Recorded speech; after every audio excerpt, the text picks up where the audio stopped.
सुनिए जी। हाँ, कहो उदा, क्या बात है? एक खुशखबरी सुनाऊं? खुशखबरी? अरे वाह, समझ गया। लगता है कि कोई नया मेहमान आने वाला है। क्यों? धत, आप भी। अरे शर्माती क्यों हो? आप बात ही ऐसी करते हैं। तो क्या ये बात नहीं है? अरे मैं तो समझा। खैर बताओ, कौन सी खुशखबरी है? आज मैं बेगम हुजूर के पास गई थी। अरे बेगम हुजूर तो तुम्हें बहुत पसंद करने लगी हैं, मगर इन दिनों मुसीबत के बादल छा रहे हैं उन पर। हाँ, सुना है कि फिरंगियों ने नवाब साहब को लखनऊ से कलकत्ता भेजकर नजरबंद कर लिया है। खैर, बात ये नहीं थी। मैं तो खुशखबरी सुनाने जा रही थी। हाँ, बोलो ना, जरा मैं भी तो सुनूं कि कौन खुशखबरी तुम सुनाने जा रही हो।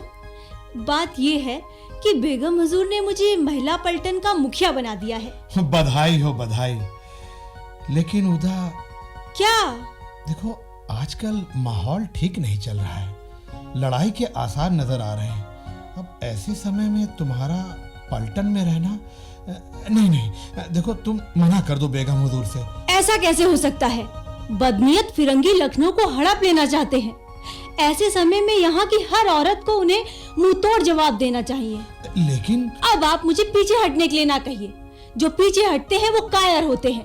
क्या आपको ये अच्छा लगेगा कि लोग आपकी बीवी को कायर कह के पुकारे?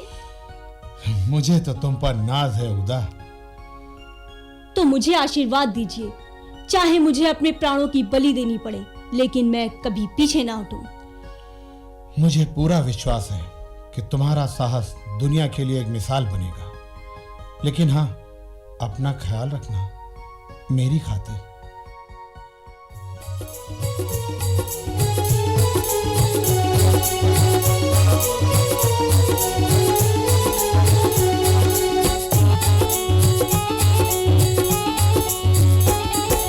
जाग उठे अब भारतवासी, एक एक तू दे पछाड़। आजादी के दीवाने सब सरेआम कहते ललकार। और आजादी के दीवाने सब सरेआम कहते ललकार। नहीं रहेगी भैया ई गोरी सरकार। नहीं रहेगी भैया ई गोरी सरकार। नहीं रहेगी भैया। तू औरत है, तुझे अब रुख हवा का मोड़ना होगा। तुझे कमजोरियों के रास्ते को छोड़ना होगा। जमीन पर ही नहीं, उड़ना है तुझको आसमानों पर। तुझे हिम्मत से हालात का रुख अब मोड़ना होगा। उदा जी हुजूर। नवाब साहब को जब से कलकत्ता में नजरबंद किया गया, तब से हम बड़ा तन्हा महसूस कर रहे हैं। वो तो तुम सबके हौसले ने हमें ताकत दे रखी है, वरना हम तो कब के टूट चुके होते। बेगम हुजूर, एक औरत होने के नाते आपके दुख को मैं समझ सकती हूँ, लेकिन अच्छी खबर यह है कि नवाब साहब को कलकत्ता में नजरबंद किए जाने की खबर से अवध में गुस्से का माहौल बना है और आपके हौसलों ने उन्हें रास्ता दिखाना शुरू कर दिया है। बगावत की आग पूरे अवध में फैलती जा रही है। हमारी औरतों की पलटन के हौसले कैसे हैं उदा? उन्हें फौजी पोशाक, बूट और हथियार वगैरह दिए जा चुके हैं ना? पलटन की हर औरत मर मिटने को तैयार है बेगम हुजूर। हम सभी ये साबित कर देंगे कि हम मर्दों से कम नहीं। सभी को पोशाक, बूट और हथियार दे दिए गए हैं, चाहे जितना खून बहाना पड़े, लेकिन लखनऊ को हम फिरंगियों के हाथों नहीं जाने देंगे। बेशक ये बात हिम्मत बंधाने लगी है उदा, लेकिन ये लड़ाइयाँ, ये मार काट आखिर किस लिए? सिर्फ इसलिए कि एक इंसान दूसरे इंसान को अपना गुलाम बनाकर रख सके? मुझे नफरत हो चली है इस तरह की फितरत से। एक बार इन फिरंगियों को अपनी सरजमी से निकाल कर बाहर कर दे, तो फिर अवध में अमन कायम हो सकेगा। ऐसा ही होगा बेगम हुजूर। भगवान ने चाहा तो हमें सफलता अवश्य मिलेगी। तुम्हारे पति मक्का भी बहुत बहादुर है उदा। मक्का के बहादुरी के चर्चे हम तक पहुंचते रहते हैं। जी, इस समय वो चिन्हट के मोर्चे पर डटे हुए हैं बेगम हुजूर। ओह, सुना है कि अंग्रेज सेना चिन्हट के रास्ते लखनऊ पर कहर बरपाने को ललायत है। हमने मौलवी अहमदुल्ला शाह से मदद की इल्तिजा की है। खबर है कि वो भी चिन्हट पहुंचने वाले हैं। सब ठीक हो जाएगा बेगम हुजूर, आप चिंता न करें। ठीक है उदा, तुम जाओ, अब हमारे नमाज अदा करने का वक्त हो रहा है। जो हुक्म बेगम हुजूर। अल्लाहु अकबर, अल्लाहु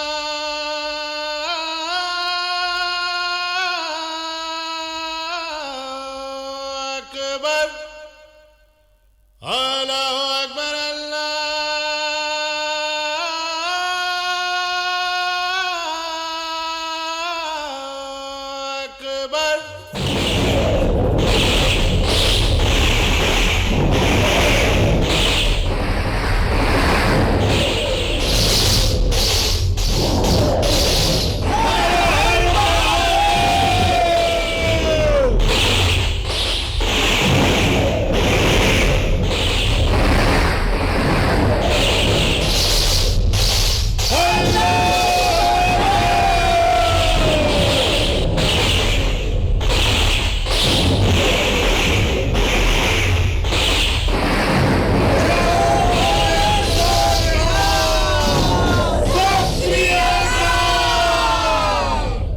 साथियों, आज हमें दिखा देना है कि हम उनसे कमजोर नहीं हैं, जितना कि इन फिरंगियों ने हमें समझ रखा है।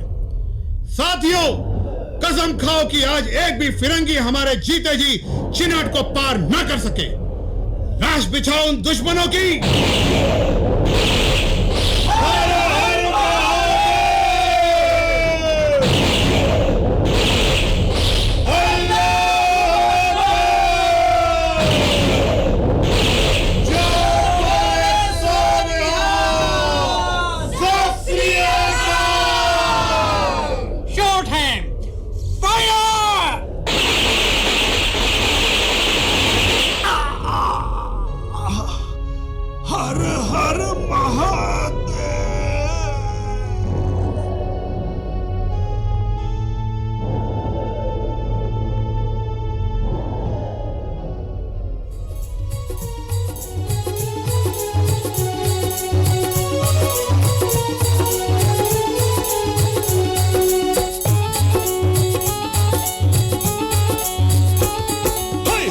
मुस्लिम सिख सबह मिलना हर जैसे रहे दहाड़, बिजली कड़के उत बादर में चमके इनकी तरवार, और फटे करे जा अंग्रेजन को छुपते फिरे सबई नर नार। अरे फिरंगी सौदागर तुम बैठे क्यों कर पाए पसार।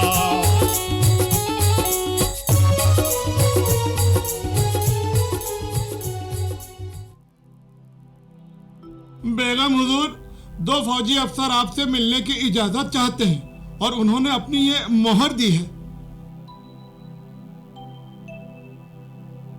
ओह, ये तो नाना साहब महाराजा पेशवा बहादुर की मोहर है। कहाँ है वो? हुजूर, वो फौजी दफ्तर के सदर दरवाजे पर है। अच्छा अच्छा, हम खुद उनके इस्तकबाल के लिए चलते हैं। जय हिंदुस्तान, जय भारत माता। ज़हे किस्मत महाराजा पेशवा बहादुर, मैं कितने दिनों से जनाब का इंतजार कर रही थी।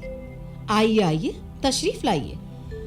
जी हाँ बेगम आलिया, जनरल व्हीलर को हराकर हमारी फतह तो हो ही चुकी थी। सारे अंग्रेजों को निकाल भगाया था हमने, लेकिन जनरल हैवलॉक के आने की खबर कानो कान नहीं लगी और उसने कानपुर पर अचानक हमला बोल दिया। खबर पहले मिल जाती तो दुश्मन के दांत खट्टे कर देते, लेकिन अफसोस हमारी फौजों को बुरी तरह हार का सामना करना पड़ा। बस यूं समझ लीजिए कि कानपुर और बिठूर तो पूरी तरह से हमारे हाथों से निकल गए।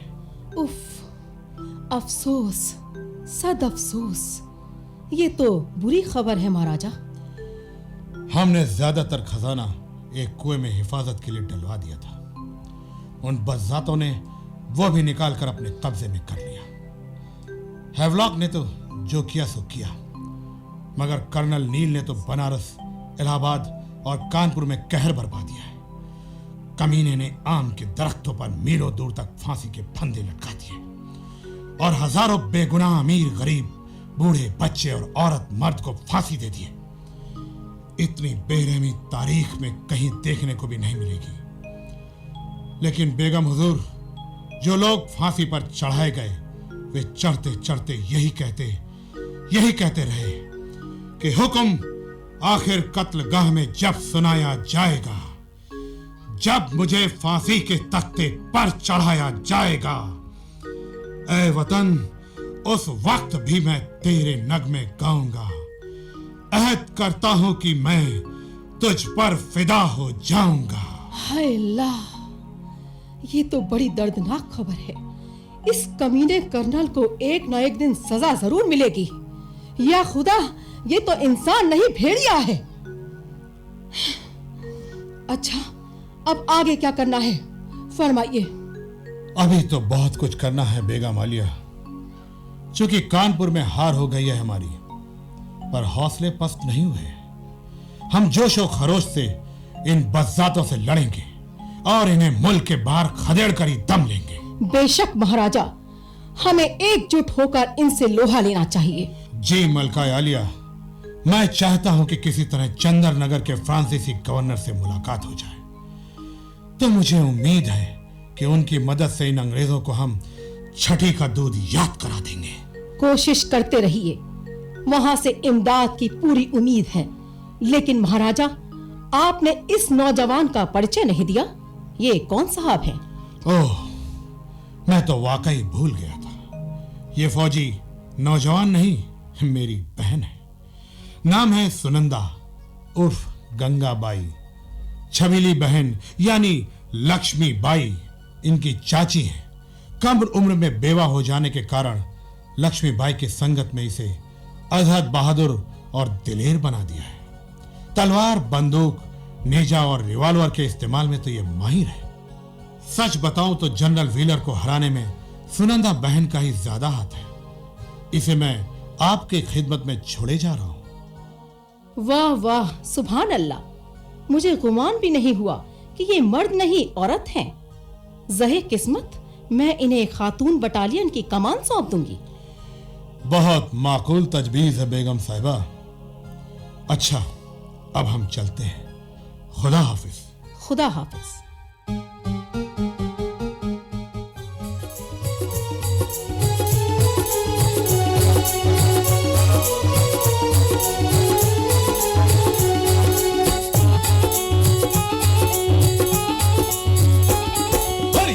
उठे अब भारतवासी, एक एक तू दे पछाड़। आजादी के दीवाने सब सरेआम कहते ललकार। अरे आजादी के दीवाने सब सरेआम कहते ललकार। नहीं रहेगी नहीं रहेगी भैया ई गोरी सरकार। नहीं रहेगी नहीं रहेगी भैया ई गोरी सरकार। नहीं रहेगी नहीं रहेगी भैया।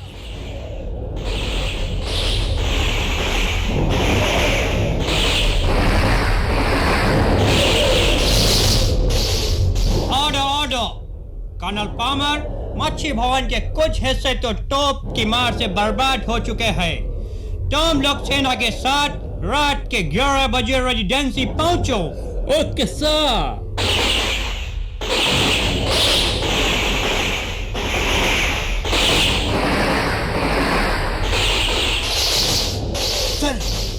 सर, आपको कहीं चोट तो नहीं लगा? कैप्टन, मुझे गोली लग चुकी है। सर मैं अभी डॉक्टर फेरर को लेकर आता हूं।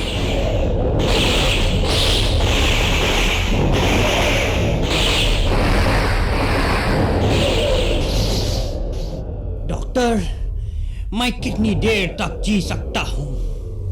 Sir, about 40 hours only। तब तो मुझे अपने साथियों को आगे की प्लानिंग जल्दी समझा देना है। वक्त बहुत कम है मेरे पास।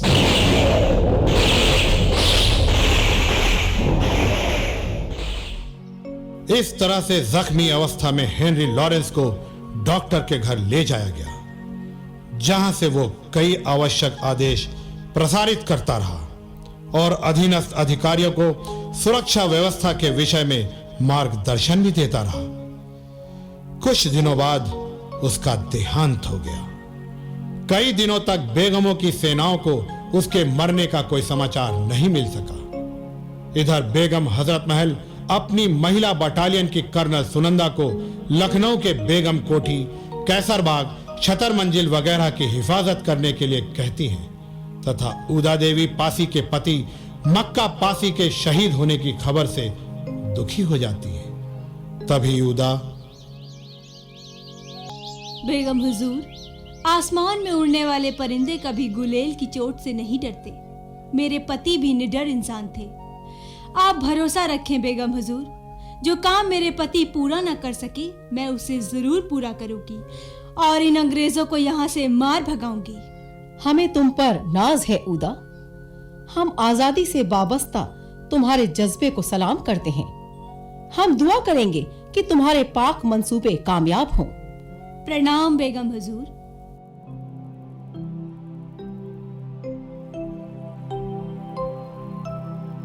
मलकाए आलिया, अगर आपका हुक्म हो तो एक बात कहूँ? हाँ हाँ, बोलो कर्नल सुनंदा, क्या कहना चाहती हो? हुजूर, एक तोहफा देना चाहती हूँ आपको। तोहफा? कैसा तोहफा कर्नल? जंग के माहौल में तोहफे?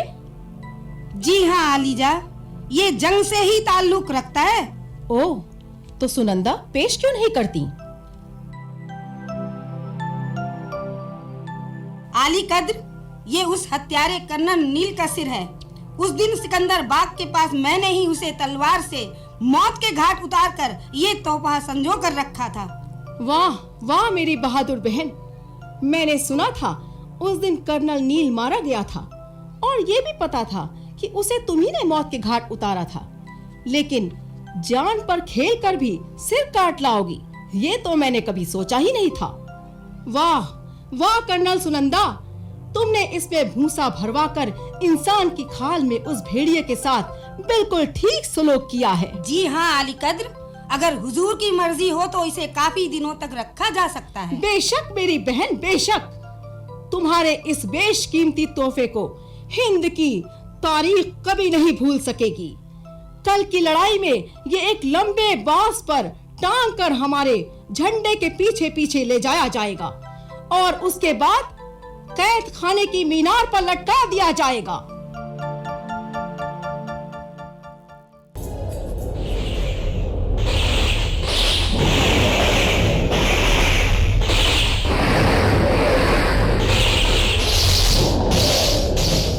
How dare these women! हमने सुना है कि बेगम हजरत महल ने औरतों की जो पलटन बना रखी है उसमें हम सिपाहियों के नाक में दम कर रखा है। सर कैम्पबेल, डोंट वरी, हम जल्द ही पूरे लखनऊ पर कब्जा कर लेंगे। करना ही होगा मेजर डाउनसन, वरना लाल डलहौजी हमारे खिलाफ एक्शन ले सकता है। Well, I have a plan. नवाब वाजिद अली शाह के कलकत्ता भेजे जाने के बाद से ही सिकंदर बाग में बागियों की प्लानिंग चल रही है। Yes sir. Good. You may go now. Sir, good night. Good night, Major Dawson. Good night.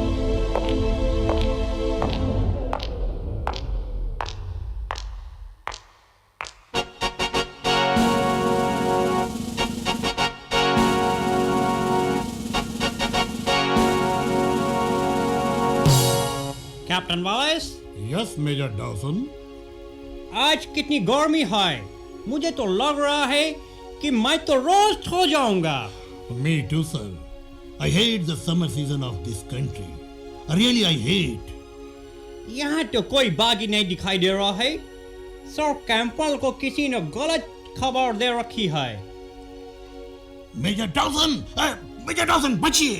Oh God! बाल बाल बचा। थैंक्स कैप्टन, अगर तुमने मुझे अलर्ट नहीं किया होता तो ये गोली मेरे सर पर लगती। सर, इनाम के पेड़ों के पीछे छिपे हैं ये बागी। हमें चतुराई से इन्हें गिरना होगा। मैं लेफ्ट से आगे बढ़ता है सर, और आप राइट से आगे चलो। Okay, but be careful. Yes sir, yes sir. Come on sir, हम इनको घेर लेते हैं चारों तरफ से। Come on sir.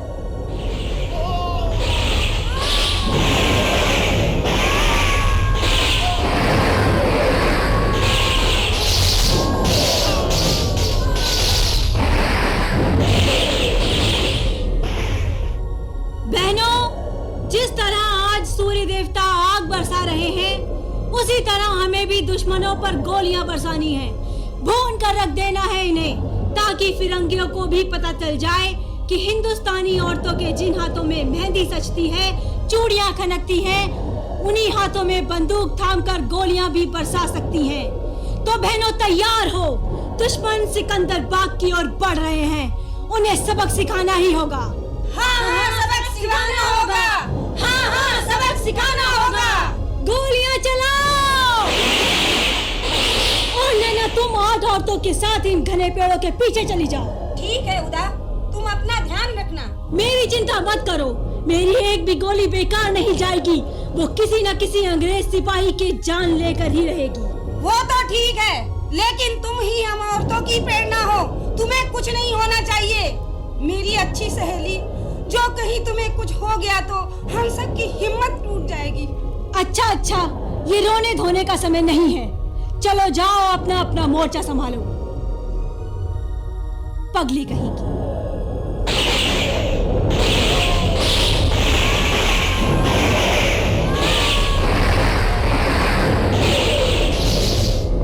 चलूं मैं भी डट जाऊं अपने मोर्चे पर। आज इन फिरंगियों को जहन्नुम का रास्ता दिखाना है। उदा, हम चारों ओर से घिर गए हैं। घबराओ नहीं, अभी हमारे पास ढेर सारे कारतूस हैं और कई साथी।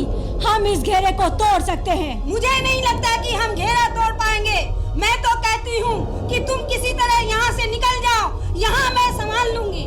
नहीं नैना, यदि तुम जाना चाहो तो चली जाओ, मगर मैं यहाँ से नहीं हिलूंगी।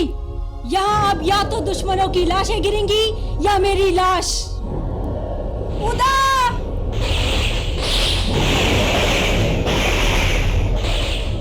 हाँ नैना, गुलामी की जिंदगी से आजादी के नाम पर मरना कहीं ज्यादा अच्छा है।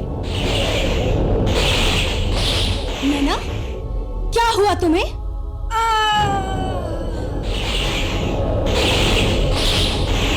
ये क्या? मेरे सभी साथी एक एक करके मौत की नींद सोते जा रहे हैं।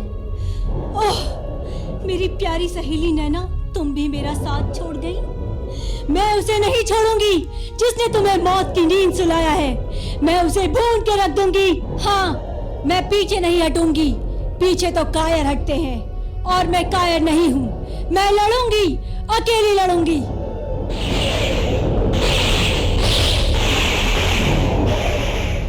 ओह, मेरे पास अब गिनती के कारतूस बचे हैं, लेकिन कोई बात नहीं, मैं डरने वाली नहीं हूँ। अरे फिरंगियों, बचना मेरी गोली से। Captain Wallace, come here immediately. What happened, sir? What happened? Look, ये देखो, क्या हुआ है हमारे सिपाहियों को।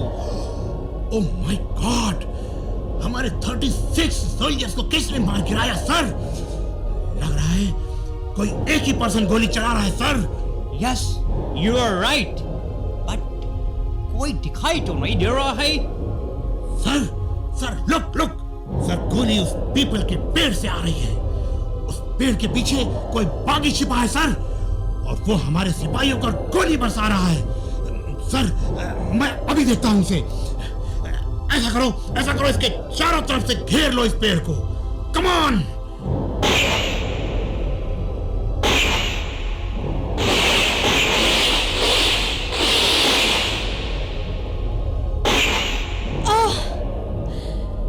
जो रख देते हैं सीना गर्म तोपों के दहानों पर, नजर से जिनकी बिजली कौंधती है आसमानों पर, मैं उनकी